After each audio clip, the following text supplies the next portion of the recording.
حج تمتع میں آپ کیا کرتے ہیں کہ آپ ایک احرام باندھتے ہیں اور پہلے عمرہ کرتے ہیں، اور عمرہ کرنے کے بعد بال کٹا کے احرام کھول لیتے ہیں، اور پھر دوبارہ جب حج کی ڈیٹ آتی ہے 8 ذی الحج، جس دن منا جانا ہوتا ہے، اس دن پھر دوبارہ احرام باندھتے ہیں۔ تو یہ حج تمتع ہے۔ اور حج قران سے اس کا فرق یہ ہے کہ حج قران میں جب آپ ایک دفعہ احرام باندھ لیتے ہیں تو پھر عمرہ کرنے کے بعد آپ احرام نہیں کھولتے، اور اس کے بعد آپ پھر حج پہ اسی احرام کے ساتھ جاتے ہیں۔ تو کیونکہ پاکستان انڈیا سے جانے والے لوگوں کے ٹریول پلان اس طرح ہوتے ہیں کہ عمرہ کرنے کے بعد کچھ دن ہوتے ہیں حج پہ جانے سے پہلے، تو آپ کو احرام میں رہنا مشکل ہو جاتا ہے، اس لیے حج قران کرنا جو ہے وہ ڈیفیکلٹ ہے۔ حج تمتع میں آپ عمرے کے بعد احرام کو کھول سکتے ہیں اور نارمل کپڑوں میں آ سکتے ہیں دوبارہ، اور پھر بنا جس دن صبح کو جائیں گے اس دن 8 ذی الحج کو صبح کو آپ دوبارہ احرام باندھیں گے۔ تو تمتع میں پہلی چیز آپ جو کریں گے وہ عمرہ کریں گے۔ عمرے کی میں آپ کو ایک شارٹ ویڈیو دکھا دیتا ہوں which would be better concise instead کہ ہم وہ سلائڈ پر ڈسکس کریں۔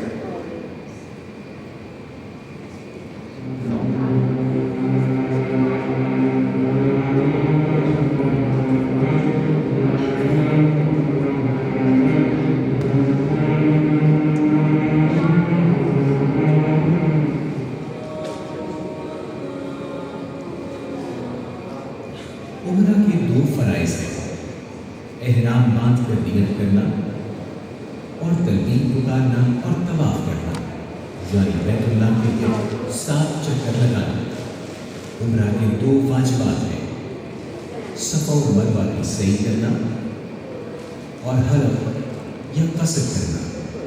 سنت کے مطابق حرم پاک میں داخل ہوں اور خانہ کعبہ پر پہلی نظر پڑتے ہی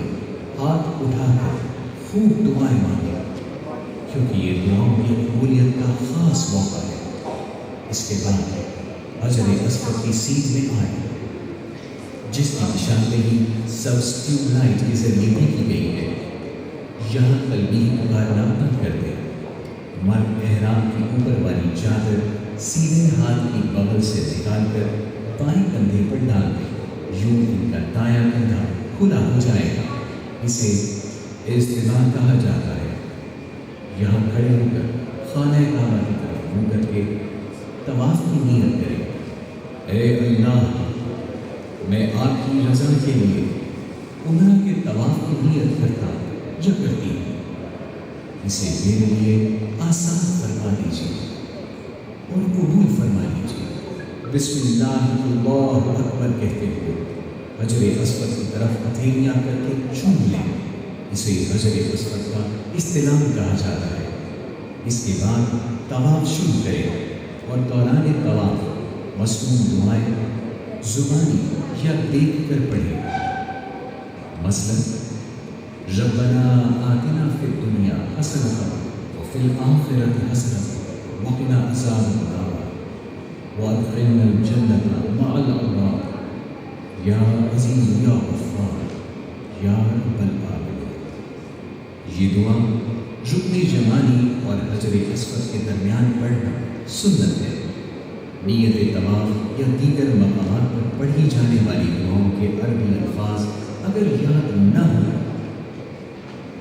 آئے مانگیں، جس زبان میں جی چاہے مانگیں۔ آپ کو خانہ کعبہ کے گرد 7 چکر پورے کرنے ہیں اور ہر چکر کے بعد استلام کرنا ہے۔ صرف پہلے 3 چکروں میں سینہ تان کر تیز تیز چلیں، جسے رمل کہا جاتا ہے۔ طواف کے بعد 2 رکعت نماز واجب الطواف مقام ابراہیم کو اپنے سامنے رکھتے ہوئے ادا کریں۔ اگر یہاں موقع نہ ملے تو یہ حرم میں کہیں بھی ادا ہو سکتے ہیں۔ مطاف کے چاروں طرف ٹھنڈے اور سادہ زمزم کی ٹوٹیاں اور کولر لگے ہوئے ہیں۔ قبلہ رخ کھڑے ہو کر جی بھر کر زمزم پیے اور خوب دعائیں مانگیں۔ زمزم پینے کے بعد صفا پہاڑی کی طرف سعی کے لیے روانہ ہو جائیں، جس کی نشاندہی کے لیے عربی اور اردو میں بورڈ لگائے گئے ہیں۔ صفا کی طرف جاتے ہوئے حجر اسود کا استلام کرنا سنت ہے۔